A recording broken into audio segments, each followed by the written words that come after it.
റഷ്യയ്ക്കൊപ്പം നിന്ന് ഇന്ത്യ ചതിക്കുമോ എന്ന ആശങ്കയിൽ ഉക്രൈൻ. ഇന്ത്യയിൽ നിന്നും ഡീസൽ വാങ്ങുന്നത് നിയന്ത്രിക്കും എന്ന് ഉക്രൈൻ പറഞ്ഞിരിക്കുന്നു. ഒക്ടോബർ 1 മുതൽ ഇന്ത്യയിൽ നിന്നുള്ള ഡീസൽ ഇന്ധനത്തിന്റെ ഇറക്കുമതിയിൽ നിയന്ത്രണം കൊണ്ടുവരുമെന്ന് ഉക്രൈൻ ഊർജ്ജ കൺസൾട്ടൻസി സ്ഥാപനമായ എൻകോർ ആണ് വ്യക്തമാക്കിയിരിക്കുന്നത്.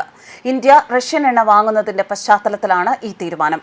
റഷ്യൻ ആക്രമണത്തിൽ ഒരു പ്രധാന ഉക്രൈനിയൻ എണ്ണ ശുദ്ധീകരണശാല അടച്ചുപൂട്ടേണ്ടി വന്നതാണ് ഇന്ത്യയിൽ നിന്നും ഡീസൽ ഇറക്കുമതി ചെയ്യാൻ കാരണമായത് എന്നാണ് ഉക്രൈൻ അറിയിക്കുന്നത്. ഇന്ത്യയിൽ നിന്നുള്ള ഇന്ധനം ഉയർന്ന നിലവാരമുള്ളതായി കണക്കാക്കപ്പെടുന്ന പശ്ചാത്തലത്തിലാണ് ഉക്രൈനിയൻ പ്രതിരോധ മന്ത്രാലയം പോലും ഇന്ത്യയിൽ നിന്നും ഡീസൽ വാങ്ങിയിരുന്നത് എന്നും എൻകോർ അറിയിച്ചു. ഓഗസ്റ്റിൽ മാത്രം ഉക്രൈൻ 1,19,000 ടൺ ഇന്ത്യൻ ഡീസൽ ഇറക്കുമതി ചെയ്തിട്ടുണ്ട്.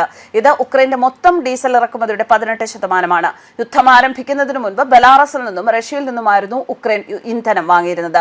പിന്നീടാണ് ഇത് ഇന്ത്യയിൽ നിന്നും യൂറോപ്യൻ രാജ്യങ്ങളിൽ നിന്നും എണ്ണ ഇറക്കുമതി ചെയ്യാൻ ആരംഭിച്ചത്. ഇന്ത്യൻ ഡീസലിൽ റഷ്യൻ ഘടകങ്ങൾ ഉണ്ടോ എന്നും സുരക്ഷാ പ്രശ്നങ്ങൾക്ക് സാധ്യത ഉണ്ടോ എന്നും പരിശോധനകൾ നടത്തുമെന്നും ഉക്രൈൻ വ്യക്തമാക്കി. അതേസമയം യുദ്ധച്ചെലവുകളും ഉക്രൈനെ ആശങ്കയിലാക്കുന്നുണ്ട്. റഷ്യയുമായി യുദ്ധം തുടരണമെങ്കിൽ അടുത്ത വർഷം $12,000 കോടി, അതായത് ഏകദേശം 10 ലക്ഷം കോടി രൂപയോളമെങ്കിലും കുറഞ്ഞത് വേണമെന്ന് ഉക്രൈൻ പ്രതിരോധ മന്ത്രി ഡെനിസ് ഷ്മെക്കർ. റഷ്യയുമായുള്ള യുദ്ധത്തിൽ സൈന്യത്തെ നിലനിർത്താൻ അത്രയും പണം ആവശ്യമാണെന്നും യുദ്ധം അവസാനിച്ചാലും അത്രത്തോളം വേണ്ടിവരുമെന്നും ഷ്മെക്കർ പറഞ്ഞു.